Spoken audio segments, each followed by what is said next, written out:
తన వైపు ఉంటుంది అని బహుశా గుర్తించలేదా, గుర్తించినా తన మత విశ్వాసాలు ప్రకటించుకోవడానికి ఇష్టం ఉండవచ్చు. దాని పర్యవసనంగా ఇవాళ ఈ వివాదమైంది. అందుకే రాజశేఖర రెడ్డి టైంలో వివాదం ఈ స్థాయిలో జరగకపోవడానికి స్పెసిఫిక్ పొలిటికల్ రీజన్స్ ఉన్నాయి. Right sir. ఆంధ్రప్రదేశ్లో ఎన్నికల తర్వాత ప్రతి అంశంలోనూ వైసీపీ టీడీపీల మధ్య డైలాగ్ వార్ కొనసాగింది సార్.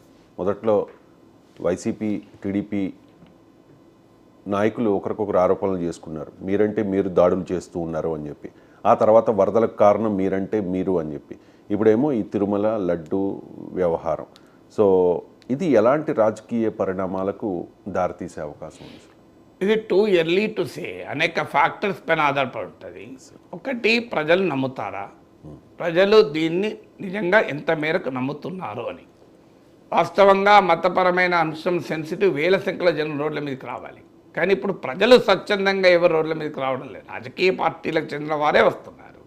సో ప్రజలు ఈ స్థాయికి వివాదం పెరిగి అది కేవలము కల్తీ వరకే పరిమితమై దాని యొక్క బ్లో అప్ అయ్యి ఉండకపోతే పొలిటికల్గా డెఫినెట్గా ప్రజల్లో వ్యతిరేకత వచ్చేది. ఇలాంటి అంశాలు ఏంటంటే భావోద్వేగ అంశాలు ఎక్కువ అల్లరి చేయడం వల్ల రాదు, అది చాలా చాప కింద నీరులాగా ప్రజల్లోకి వెళ్ళిపోతే ఎక్కువ ప్రభావం చూపుతుంది. కానీ అది ఎక్కువ రచ్చ జరిగితే అనేక కోణాలు వస్తాయి. ఇప్పుడు ఉదాహరణకు లడ్డు కల్తీ అక్కడే ఆగి ఉంటే ప్రజలు చర్చించుకునేవారు, ఇంత అన్యాయమా, ఎంత దుర్మార్గంగా జంతుకో కలిపినరా, ఎందుకు కలిపినరు, దీనికి కారణం ఏంటి, జగన్ ఇట్లా చేస్తాడా అట్లా చేస్తా, అందరూ చర్చించుకునేవాళ్ళు. ఇప్పుడు దీన్ని రాజకీయ రచ్చ చేసి మొత్తం మారిపోయింది కదా. ఇక జగన్ తిరుపతి పోవడమా పోకపోవడమా, జగన్ డిక్లరేషన్ ఇవ్వకపోవడమా, జగన్ బైబిల్ చదువుతారా చదవకపోవడమా అయిపోయింది. అసలు ప్రజల ఎమోషనల్ అంశం పక్కకు పోయింది. ప్రజల ఎమోషనల్ అంశం పక్కకు పోయినప్పుడు ఇది ఏ రకమైన ప్రభావం చూపుతుంది అనేది మనం గమనించాలి. రెండవది, చంద్రబాబు నాయుడుకు ఇప్పటిదాకా ఒక సెక్యులర్ డెవలప్మెంట్ ఓరియంటెడ్ టెక్నాలజీ సావి లీడర్గా పేరు. ఒక్కసారిగా ఆయన తన బ్రాండ్ ఆఫ్ పాలిటిక్స్, తన ఇమేజ్ ఇవాళ జాతీయ మీడియా కథనాలు చూసినా మనకి కనబడుతుంది. సో ఆయన మారుకొని ఆయన ఒక రిలీజియస్ పాలిటిక్స్, మత రాజకీయాలు నడిపే నాయకుడిగా ఆయన ఇవాళ పోర్ట్రే చేస్తాను, ఆయన ప్రత్యర్థులు చూపడానికి అవకాశం వచ్చింది. అది తప్ప ఒప్ప అనే జడ్జిమెంట్లకు నేను వెళ్ళడం లేదు, ఏ నేరమా మత విశ్వాసం అని.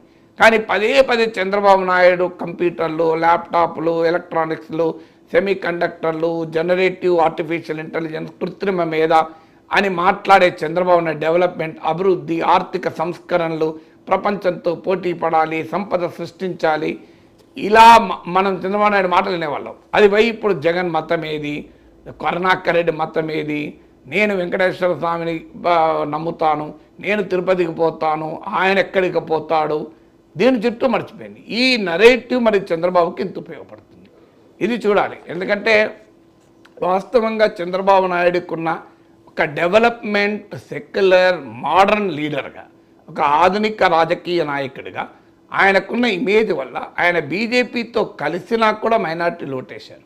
మీరు గమనిస్తే ఈసారి ఎన్నికల్లో మైనార్టీలు ఓట్లేశారు, దళితులు కూడా. అంటే జగన్మోహన్ రెడ్డి బలమైన సపోర్ట్ బేస్లో కూడా గండికి పడింది, తెలుగుదేశానికి ఓట్లు పడ్డాయి. వాస్తవంగా మన ఆంధ్రప్రదేశ్కి వచ్చే వరకు దళిత్ ఓటర్ అంటే అందులో గణనీయంగా క్రిస్టియన్ ఓటర్ కూడా. ఎందుకంటే మన తెలంగాణలో లేని ఆంధ్రప్రదేశ్ సోషల్ ల్యాండ్స్కేప్లో ఉన్న ఫినామినా ఏంటంటే చర్చ్ యొక్క పెనట్రేషన్ దళిత్ మాసెస్లో ఎక్కువ. కారణం ఏంటంటే అది బ్రిటిష్ పాలనలో ఉండడం వల్ల. సో అందువల్ల మీకు అయినా కూడా దళిత్ ఓటర్సు జగన్మోహన్ రెడ్డి నుంచి టీడీపీకి షిఫ్ట్ అయింది. అందుకే అంత 11 సీట్లకు పరిమితమయ్యాడు.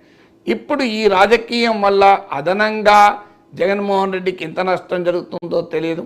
ఆయన మరింతగా తన ఓటు బేస్ను కన్సాలిడేట్ చేసుకోవడానికి అవకాశం వస్తుందా, మైనారిటీ ఓటర్లు తెలుగుదేశానికి దూరం అవుతారా అనేది ఒకటి చూడాలి మనం.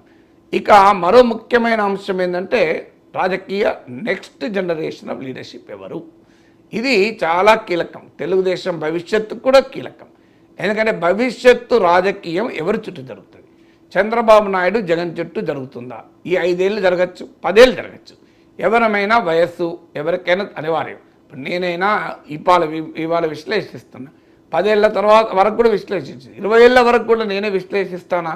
అప్పటి వరకు నా పరిస్థితి ఏంటి? 80 దగ్గరలో వస్తాయి. 80 ఏళ్ల వయసులో కూడా నేనే రాజకీయ విశ్లేషణ టీవీలో చేస్తానా? చేయకపోవచ్చు. అందువల్ల ఎవరికైనా వయస్సు అనివార్యంగా నేను పక్కకు జరుపుతుంది, కొత్త వాళ్ళను రంగంలోకి దించుతుంది. అందువల్ల భవిష్యత్తు రాజకీయాలు చంద్రబాబు కాదు, భవిష్యత్ రాజకీయాలు లోకేష్, జగన్, పవన్ కళ్యాణ్. షర్మిల ఇప్పుడు అంత సీరియస్గా ప్లేయర్గా లేరు. సో భవిష్యత్తులో ఆంధ్రప్రదేశ్ రాజకీయాల్లో 3 నాయకుల మధ్య పోటీ జరుగుతుంది. ఒకటి తెలుగుదేశం నాయకుడిగా చంద్రబాబు నాయుడు వారసుడిగా నారా లోకేష్, జనసేన నాయకుడిగా పవన్ కళ్యాణ్, మూడో వ్యక్తి వైఎస్ఆర్ కాంగ్రెస్ నాయకుడిగా జగన్మోహన్ రెడ్డి. పోటీ లోకేష్, పవన్ కళ్యాణ్ కలిసి జగన్ పైన పోరాడుతున్నారు అనుకోండి, ఇబ్బంది ఏమీ లేదు, ఇప్పుడున్న రాజకీయం ఉంటుంది. కానీ అలాగే రాజకీయం ఉండాలని రూల్ ఏం లేదు కదా.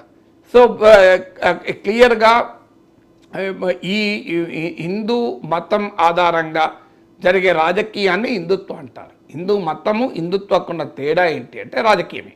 మతం రాజకీయము లేనిది హిందూ మతం అయితే, రాజకీయం ఉన్నది హిందుత్వం అవుతుంది.